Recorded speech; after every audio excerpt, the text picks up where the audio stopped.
Siapa, bukan mengapa. Tuhan, Engkau mengetahui segala keinginanku, dan keluhku pun tidak tersembunyi bagimu. Mazmur 38 ayat 10. Shalom, para sahabat terkasih Tuhan Yesus Kristus. Selama masih hidup di bumi ini, kesulitan demi kesulitan akan terus dihadapi. Itu juga berarti bahwa hanya orang yang sudah meninggal tak pernah menerima kesulitan. Mari kita merenungkan apa makna hal ini bagi kita dalam segala kesulitan ini. Ketika kita menghadapi kedukaan yang tidak disangka-sangka dan bertanya, siapa? Kita mendapatkan jawaban, Bapa yang penuh kemurahan dan Tuhan sumber segala penghiburan. 2 Korintus 1 ayat 3. Saat kita lemah, kita akan mendapati Tuhan, bukan bukit batuku, kubu pertahananku dan penyelamatku. Mazmur 18 ayat 3. Ketika dosa dunia ini tampaknya sudah tidak tertahankan, kita tahu bahwa Tuhan, sumber damai sejahtera, akan segera menghancurkan iblis di bawah kakimu. Roma 16 ayat 20. Apabila pertanyaan mengapa Tuhan muncul di dalam hati kita, sebaiknya Anda bertanya, siapakah Engkau Tuhan? Lalu carilah Dia dalam firman-Nya. Saya mengundang Bapak Christian Suharto dari Bahtera Raja Wali Nusantara Baranus mengiringi pujian keluarga Indah Usia Kesia Bahtera Kasih menaikkan pujian Jalan Hidup Orang Benar.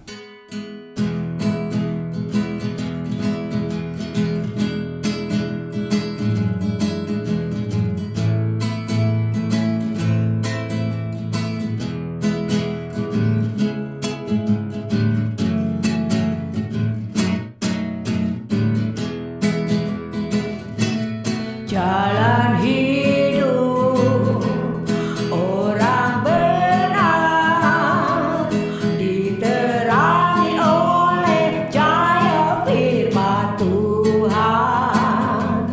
Jalan hidup orang benar semakin terang hingga rembang tengah hari.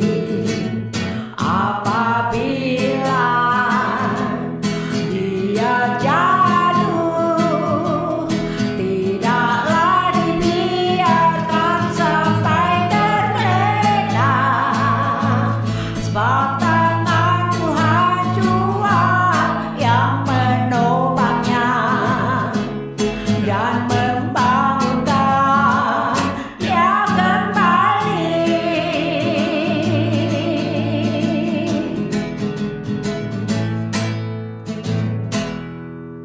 Seorang ibu yang kehilangan anak perempuannya karena penyakit radang selaput otak membagikan kebenaran sederhana. Ketika ia terus-menerus bertanya mengapa, ia bercerita kepada ayahnya. Sang ayah mengatakan bahwa pertanyaan yang lebih baik dilontarkan adalah siapa. Ayahnya lalu menjelaskan bahwa ia pasti tidak akan pernah mengerti mengapa anaknya meninggal begitu cepat. Namun akan sangat membantu apabila ia berpikir siapakah Tuhan di balik semua tragedi yang dialaminya itu. Apa makna hal ini bagi kita dalam segala kesulitan ini? Ketika kita menghadapi kedukaan yang tidak disangka-sangka dan bertanya, siapa? Kita mendapat jawaban, Bapa yang penuh kemurahan dan Tuhan sumber segala penghiburan. 2 Korintus 1 ayat 3. Saat kita lemah, kita akan mendapati Tuhan, bukit batuku, kubu pertahananku dan penyelamatku. Mazmur 18 ayat 3. Ketika dosa dunia ini tampaknya sudah tidak tertahankan, kita tahu bahwa Tuhan sumber damai sejahtera akan segera menghancurkan iblis di bawah kakimu. Roma 16 ayat 20. Apabila pertanyaan "mengapa Tuhan?" muncul di dalam hati kita, sebaiknya kita bertanya, "Siapakah Engkau Tuhan?" Lalu carilah Dia dalam firman-Nya. Amin. Inspirasi hari ini, di padang gurun kedukaan Tuhan menyediakan oase anugerah.